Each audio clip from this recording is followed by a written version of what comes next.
मेरे एक फ्रेंड है, उनकी फैक्ट्री में ज्योति सीएनसी मशीन लगी हुई है। मैंने उनके पास जाकर आराम से कंपनी के बारे में काफी कुछ समझा है और वो सब मैं इस वीडियो के द्वारा आपको बता रहा हूँ। इसके बाद आपको अपना डिसीजन लेने में आसानी होगी। हेलो फ्रेंड्स, आज हम बात करेंगे ज्योति सीएनसी ऑटोमेशन के आईपीओ के बारे में। चलिए डिटेल में कंपनी के बारे में जानते हैं। यह कंपनी 1991 में बनी थी। ये कंपनी सीएनसी मशीन्स बनाती और सप्लाई करती है। मैं खुद पर्सनली इस कंपनी को जानता हूँ। राजकोट, गुजरात में कंपनी का प्लांट है और नॉर्थ में लुधियाना के अंदर इसका सेंटर है, जहां से ये सीएनसी के पार्ट्स पूरे एरिया में सप्लाई करती है। काफी सालों से ये इस काम में है और बहुत कामयाब मशीन्स है इसकी। इंडस्ट्रियल सेक्टर में ज्योति सीएनसी मशीन्स का बहुत अच्छा नाम है। ये कंपनी अपने प्रोडक्ट्स कई कंट्रीज में सप्लाई करती है, जिसमें इंडिया तो है ही, इसके अलावा यूरोप में, नॉर्थ अमेरिका में और एशियन कंट्रीज भी शामिल है। इसके 3 प्लांट है, 2 राजकोट में है और एक फ्रांस में है। यदि इसकी कैपेसिटी की बात करें तो 4,400 machines per year in India and 121 machines per year in France की है, जो बहुत अच्छी कैपेसिटी है। जून 23 के डेटा के अकॉर्डिंग 2,573 एम्प्लॉइज काम करते हैं। कुल मिलाकर ये कह सकते हैं कि कंपनी का काम बहुत अच्छा है। आगे भी ग्रोथ की बहुत संभावना है। यदि आईपीओ की डिटेल की बात करें तो 9 जनवरी को यह ओपन हो रहा है और 11 जनवरी को यह क्लोज हो जाएगा। फेस वैल्यू इसकी 2 रुपीज पर शेयर है।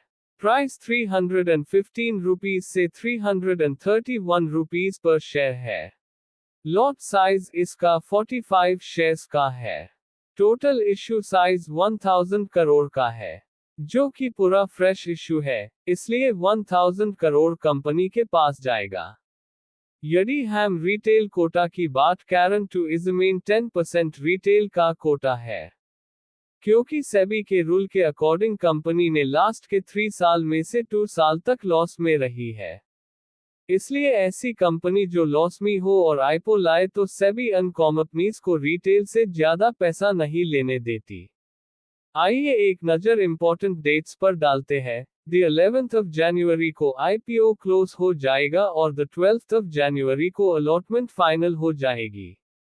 द 15th जनवरी को रिफंड्स आ जाएंगे और द 16th जनवरी को लिस्टिंग होने की संभावना है। यदि लॉट साइज की बात करें तो 45 शेयर्स के मल्टीपल में अप्लाई किया जा सकता है और 1 लॉट अप्लाई करने के लिए 14,895 रुपीज लगेंगे। मैक्सिमम 13 लॉट अप्लाई किए जा सकते हैं, जिसकी अमाउंट 1,93,935 रुपीज बनेगी। यदि हम बैलेंस शीट की बात करें तो मार्च 21 में एसेट्स 1388 करोड़ द जो मार्च 23 में बढ़कर 1515 करोड़ हो गए। रेवेन्यू भी कंपनी का मार्च 21 में 590 करोड़ से बढ़कर 952 करोड़ का हो गया। मार्च 21 में 70 करोड़ का लॉस था, जो मार्च 23 में प्रॉफिट 15 करोड़ का हो गया। रिजर्व्स कंपनी के मार्च 21 में 83 करोड़ थे, जो मार्च 23 में 49 करोड़ के हो गए। कंपनी के फाइनेंशियल बहुत बढ़िया है और कंपनी का अपने बिजनेस पर अच्छा फोकस है। टोटल बोरोइंग जो कंपनी की है, मार्च 21 में 725 करोड़ थी, जो मार्च 23 में 834 करोड़ के हो गए। कंपनी आईपीओ की अमाउंट का यूज कर्ज उतारने में करेगी, जो आगे चलकर बैलेंस शीट को और बढ़िया कर देगा। यदि पीई की बात करें तो 324 की पीई पर कंपनी आईपीओ लेकर आए है, जो महंगी लग रही है, मगर आगे चलकर कंपनी आईपीओ की अमाउंट 1000 करोड़ का बहुत अच्छे से इस्तेमाल करेगी और इन्वेस्टर को अच्छी रिटर्न मिलेगी। आरओई 18% और आरओसी 9% चल रही है जो बहुत अच्छी है, इसलिए ग्रे मार्केट में GMP अच्छे प्रीमियम पर ट्रेड कर रहा है। EPS 1 रुपीस है। अगर हम इसकी पीयर कंपैरिजन कंपनियन की बात करें तो LG इक्विपमेंट की PA 44 है, लक्ष्मी मैचन वर्क्स की PA 37 है। इसको देखकर लगता है यह IPO बहुत अच्छी रिटर्न दे देगा लिस्टिंग में भी और आने वाले टाइम में भी।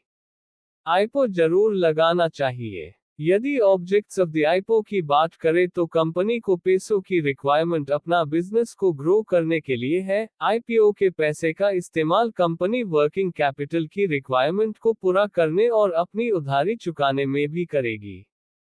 हमें ऐसी कंपनी में ही इन्वेस्ट करना चाहिए जो कंपनी आगे ग्रो कर रही हो।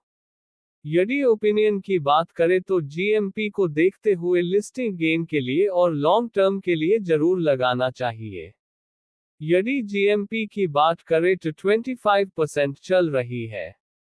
हमसे जुड़े रहने के लिए चैनल को सब्सक्राइब कर ले और इस वीडियो को शेयर कर दीजिएगा जिससे लेटेस्ट अपडेट्स और ऐसी ही मार्केट से जुड़ी जानकारी आपको मिलती रहे।